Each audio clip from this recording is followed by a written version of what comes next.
근육으로 다이어트를 하면 살이 잘 찌지 않는 체질을 만들어서 이 요요까지 예방할 수 있기 때문에 이 건강을 지킬 수 있는 체중 관리가 이제 가능하게 되는 거죠. 근육을 늘리면서 다이어트를 해야 네. 이게 진짜 요요도 안 온다는 말씀이 굉장히 마음에 와닿는데, 그러면 단백질을 아까 따로 챙겨 드셨잖아요. 이거를 꼭 따로 챙겨 먹어야 되는 이유가 있습니까?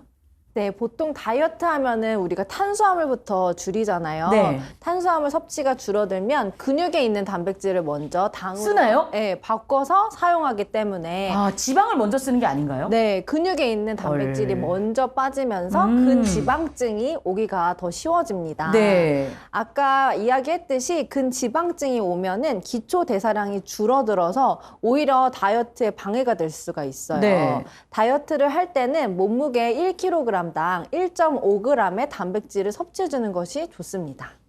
매일 닭 한 마리씩 잡아 먹어야 되는 거 아닙니까? 이게 쉽지가 않아요. 이걸 어떻게 해요? 맞습니다. 그렇게 먹는 게 쉽지 않죠. 못 챙겨요, 그거. 예. 그러다 보니 이제 한국 남성의 47%와 네.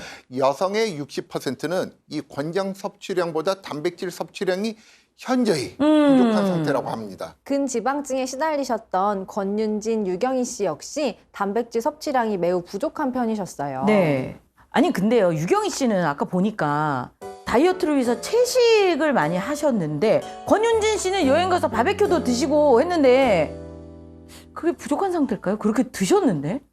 네, 단백질은 양도 중요하지만 네. 이 단백질의 질도 매우 중요하거든요. 네. 삼겹살의 경우에는 단백질 함량보다 지방의 함량이 더 많습니다. 그리고 유경희 씨가 야식으로 드신 치킨도 마찬가지고요. 때문에 좋은 단백질 원이라고 하기에는 좀 힘든 부분이 있죠. 오히려 더 살이 찔 수도 있습니다. 그러면 그 아까 안하진 씨가 네네. 산양류 단백질 드셨잖아요. 네. 그거는 어때요? 네, 이 산양유는 전 세계 원유 생산량의 이게 2.4%밖에 되지 않기 때문에 귀하네요. 아주 귀한 네. 원유로 이제 네. 취급되고 있습니다. 이게 보통 단백질의 함량이 높은 것을 이제 질 좋은 단백질로 취급하는데, 산양유 단백질의 단백질 함량은요, 네. 모유보다 3배나 더 많기 때문에 그렇군요. 양질의 단백질 공급원이 될 수 있습니다. 소화 안 된다. 네. 이렇게 점점 연세 드시면서 그렇게 말씀하시는 분들이 계시거든요. 이 산양류는 뭐 괜찮을까요, 단백질? 네, 이 산양유 단백질은 예. 모유와 유사한 단백질 구성을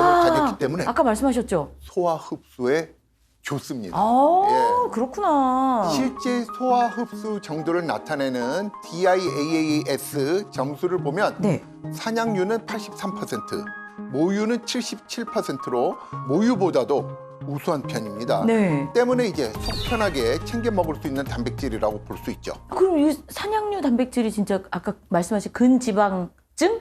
그게 단백질을 늘리는데 도움이 되겠어요.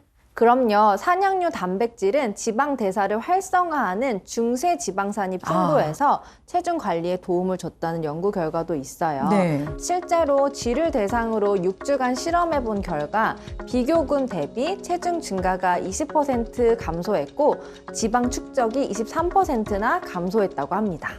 예, 그리고요. 네. 이게 그 산양유 단백질을 섭취하면 포만감도 이제 높여주고 네. 식욕을 줄이는 데도 도움이 된다는 연구 결과도 있기 때문에 네. 다이어트에 산양유 단백질이 도움이 될 수 있습니다.